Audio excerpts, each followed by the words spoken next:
Hello friends, welcome back to my YouTube channel concept nursing classes. आज की class में एक नया प्रैक्टिस टेस्ट आप सभी के सामने लेकर आए हैं। ये practice test UP NHM staff nurse का सॉल्व पेपर है। ये जो 19 जनवरी 2023 को यह पेपर आयोजित किया गया था और ये शिफ्ट 1 का पेपर है। तो क्वेश्चन 1 की ओर चलते हैं। How much does the cervix dilate during an active phase in the latent stage of labor? प्रसव के पहले चरण में सक्रिय चरण के दौरान गर्भाशय ग्रीवा कितनी फैलती है? 1 से 3 सेंटीमीटर, 7 से 10 सेंटीमीटर, 4 से 7 सेंटीमीटर या 8 से 10 सेंटीमीटर।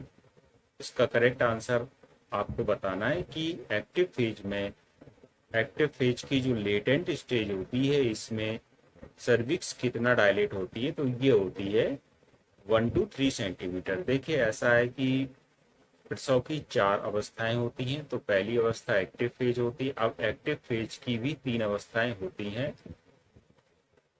तो पहली होती है इसकी लेटेंट में क्या होता है कि पहले 1 से 3 सेंटीमीटर तक गर्भाशय ग्रीवा डायलेट हो जाती है। यहीं पर ये क्वेश्चन पूछा गया था। नेक्स्ट क्वेश्चन की ओर चलेंगे। Which of the following is the main characteristic of hypotonic uterine dysfunction? Hypotonic uterine dysfunction का मुख्य लक्षण है strong uterine contraction, adequate effacement, prolong foetal descent, fast cervical dilation. इसका करेक्ट आंसर होगा जो यूट्राइन डिस्फंक्शन होता है। हाइपोटोनिक यूट्राइन डिस्फंक्शन का जो मेन कैरेक्टर होता है ये होता है स्ट्रॉन्ग यूट्राइन कॉन्ट्रैक्शन। इसलिए यहाँ पर करेक्ट आंसर है ऑप्शन ए। यहाँ पर देखते हैं कि इसका कुछ एक्सप्लेनेशन भी दिया गया है।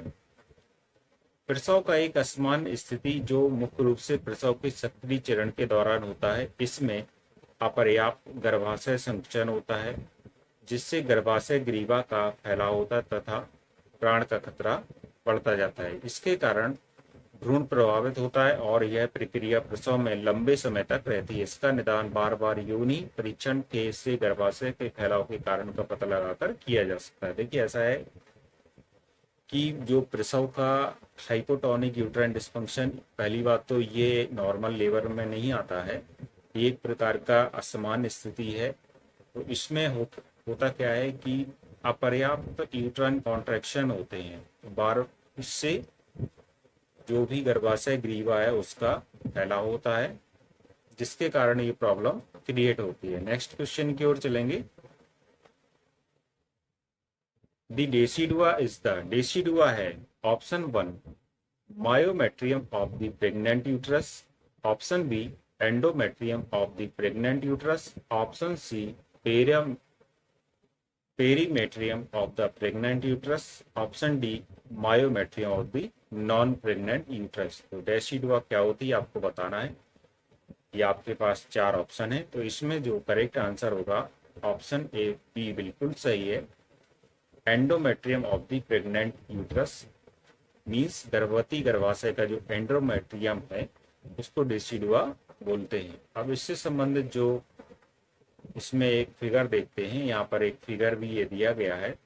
तो इसमें हम लोग देखेंगे कि ये मायोमेट्रियम है। मायोमेट्रियम में ये डेसिडुआ पैराइटेलिस है और यहाँ पर डेसिडुआ बैसिलिस है और डेसिडुआ कैप्सुलेरिस है। तो इस प्रकार से ये डेसिडुआ के 3 पार्ट होते हैं।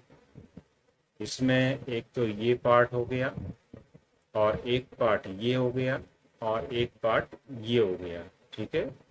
तो इस प्रकार से जो डेसिडुआ होता है ये गर्भवती का क्या होता है, मायोमेट्रियम होता है, सॉरी एंडोमेट्रियम होता है। डेसिडुआ एंड्रोमेट्रियम की एक विशेष परत है जो प्लेसेंटल बेड का आधार बनाती है। अंडाशय का कार्पस ल्यूटियम और बाद में प्लेसेंटा स्वयं प्रोजेस्टेरॉन का उत्पादन करता है जो एंडोमेट्रियल स्ट्रोमल सेल्स को सेलुलर संशोधनों और संवहनी परिवर्तनों से गुजरने के लिए प्रेरित करता है जिसे डेसिडुअल प्रतिक्रिया कहा जाता है। तो ये जो डेसिडुआ एंडोमेट्रियम की स्पेशल लेयर होती है और ये क्या करती है, प्लेसेंटल बेड का जो बेस है वो बनाने का कार्य करती है। नेक्स्ट क्वेश्चन की ओर चलेंगे। The attitude of head in brow presentation, भौहें प्रस्तुति में सिर का दृष्टिकोण है। A midway between full flexion and full extension, B full extension, C full flexion, D partially extended.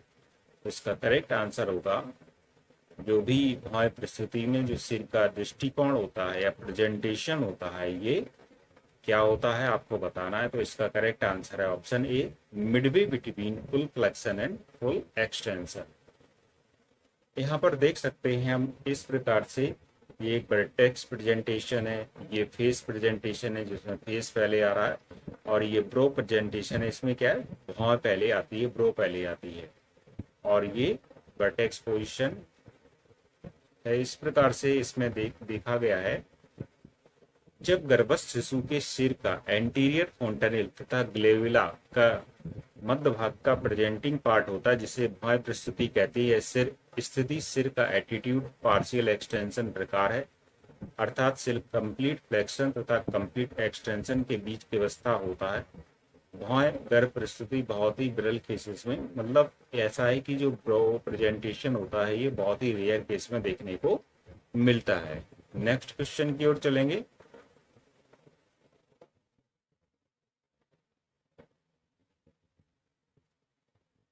A nurse is obtaining the history of a pregnant client and found that the period of gestation is 36 weeks. The nurse expects that fundal height would be at the level of। एक nurse एक गर्भवती महिला का इतिहास प्राप्त कर रही है और पाया कि गर्भधारण की अवधि 36 सप्ताह है। नर्स को उम्मीद है कि बुनियादी ऊंचाई निम्न स्तर पर रहेगी। Option A midway between symphysis pubis and umbilicus, option B midway between xiphisternum and umbilicus, option C xiphisternum, option D umbilicus. इसका करेक्ट आंसर आपको बताना है कि जो भी फंडल हाइट होगी वो कितने लेवल तक रहेगी। और जो क्लाइंट है ये 36 वीक का गेस्टेशन पीरियड वाला क्लाइंट है, तो इसका जो करेक्ट आंसर होगा ऑप्शन सी बिल्कुल सही है, जिफी स्टर्नम तक होता है ये। नर्स एक गर्भवती महिला की हिस्ट्री प्राप्त कर रही है जिसमें उसने पाया कि गर्भधारण की अवधि 36 सप्ताह है, तो 36 वीक्स पर उसकी फंडल हाइट जिफी स्टर्नम तक होती है, इसलिए यहाँ पर करेक्ट आंसर है ऑप्शन सी। नेक्स्ट क्वेश्चन की ओर चलेंगे। विच of the following is not an induction labour, निम्नलिखित में से कौन सा प्रेरण विधि नहीं है। मीन्स ऐसा एक मेथड इस ये 4 ऑप्शन में बताया गया है जो लेबर को इंड्यूस ना करता हो। Option A amniocentesis, option B to inject oxytocin, option C बल्बोपायरसिन, option D to give prostaglandins. तो इसमें जो ऑप्शन है ऑप्शन ए एमनियोसेंटेसिस, ये लेबर को इंड्यूस नहीं करता है। बाकी ये 3 है बी सी डी ऑप्शन वाले, ये लेबर को क्या करेंगे, इंड्यूस करेंगे। अब एमनियोसेंटेसिस के बारे में हम लोग यहाँ पर देखते हैं। देखिए एक फिगर भी दिया गया है इससे संबंधित। तो जब भी इस फीटस में किसी प्रकार के जेनेटिक डिसऑर्डर की पहचान करनी हो, जांच के लिए क्या करते हैं, इस एमनियोटिक फ्लूइड का सैंपल लिया जाता है। तो एमनियोटिक फ्लूइड का सैंपल लेने की जो प्रक्रिया है इसको एमनियोसेंटेसिस बोलते हैं। एमनियोसेंटेसिस एक चिकित्सा प्रक्रिया है जिसका उपयोग मुख्य रूप से आनुवंशिक स्थितियों के प्रसव पूर्व निदान में किया जाता है।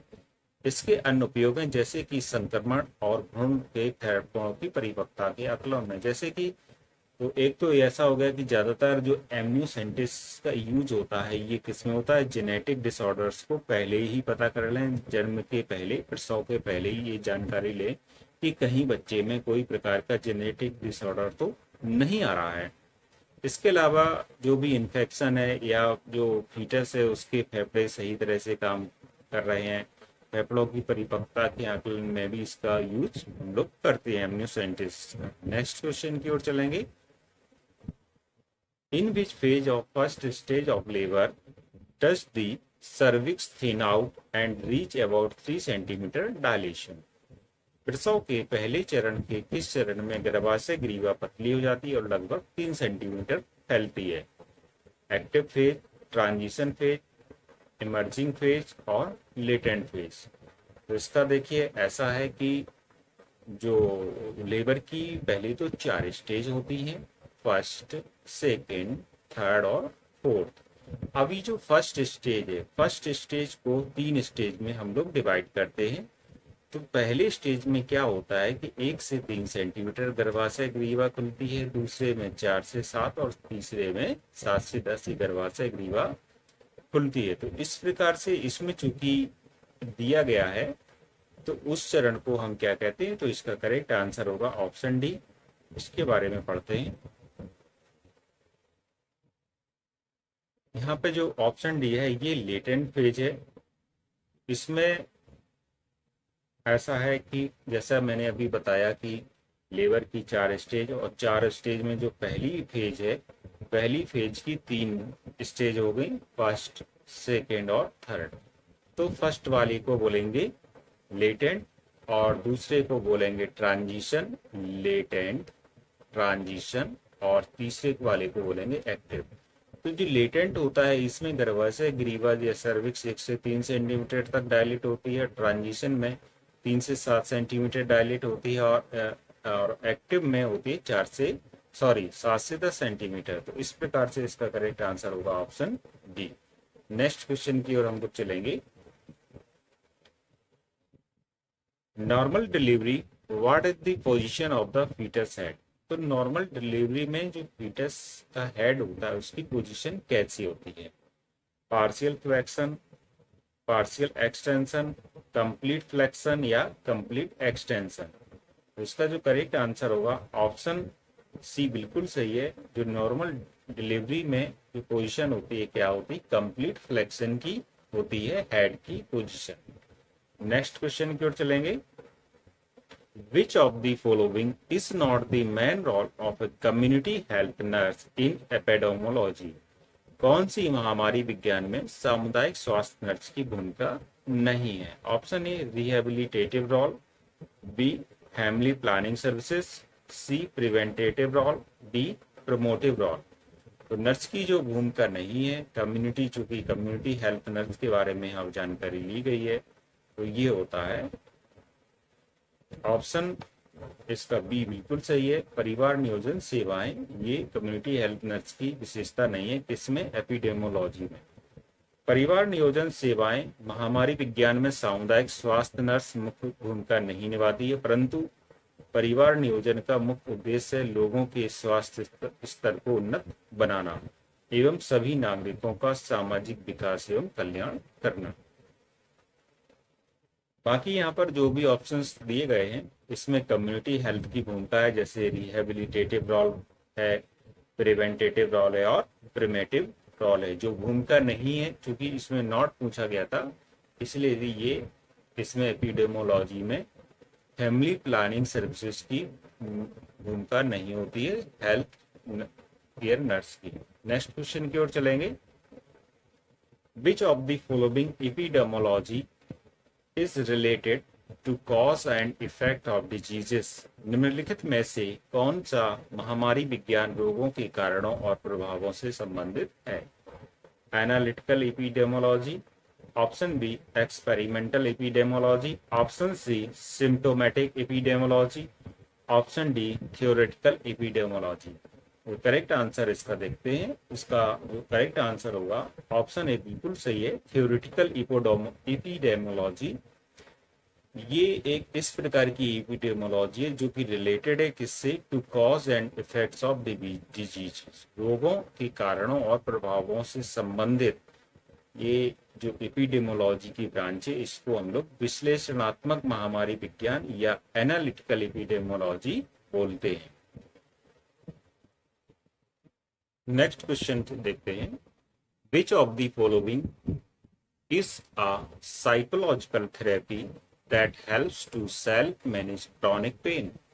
निम्नलिखित में से कौन सी एक मनोवैज्ञानिक चिकित्सा है जो पुराने दर्द को स्वयं प्रबंधित करने में मदद करती है? Option A cognitive behaviour therapy mean CBT, option B hydrotherapy, option C transcutaneous electrical nerve stimulation, option D acupuncture. इसमें से जो भी एक थेरेपी आपको दी गई है, चार थेरेपी में से आपको बताना है कि जो पुराने दर्द को स्वयं प्रबंधित करने में मदद करती है। तो self manage chronic pain, self manage, चुकी तो इसलिए इसको कहते हैं, ऑप्शन इसमें सही होगा, ऑप्शन ए बिल्कुल सही है। कॉग्निटिव बिहेवियर थेरेपी एक ऐसी थेरेपी है जो हेल्प करती है सेल्फ मैनेज क्रॉनिक पेन को मैनेज करने में। साइकोलॉजिकल थेरेपी है एक प्रकार की। तो जैसे कि किसी को अवसाद है, चिंता है, एंजाइटी डिसऑर्डर है, उसको मैनेज करने में ये हेल्प करती है। नेक्स्ट क्वेश्चन की ओर चलेंगे। Hepatitis B is prevented in what way? Hepatitis B का निवारण कैसे किया जा सकता है? Option A 4 injections are required within period of 6 to 12 months. Option B 3 injections means vaccinations are required within a period of 6 to 12 months. Option C 3 injections are needed within a period of 12 to 18 months. Option D 4 injections are needed within a period of 12 to 18 months. इसमें जो आपको बताना है कि hepatitis B का prevention करना है, तो प्रिवेंटेशन मीन्स होता है वैक्सीनेशन करने के लिए हेपेटाइटिस बी के 3 टीके लगाए जाते हैं। जैसे एक आज लगा लिया तो दूसरा 6 मंथ, 1-2 माह बाद, फिर उसके बाद 6 मंथ के अंदर लग जाना चाहिए। तो इसमें जो करेक्ट आंसर है ऑप्शन बी बिल्कुल सही है। 6 से 12 महीने, 6 to 12 वीक्स, मंथ्स के बीच में कम ये 3 वैक्सीन इसकी विटामिन बी की दी जाती है, इसलिए इसका करेक्ट आंसर है ऑप्शन बी।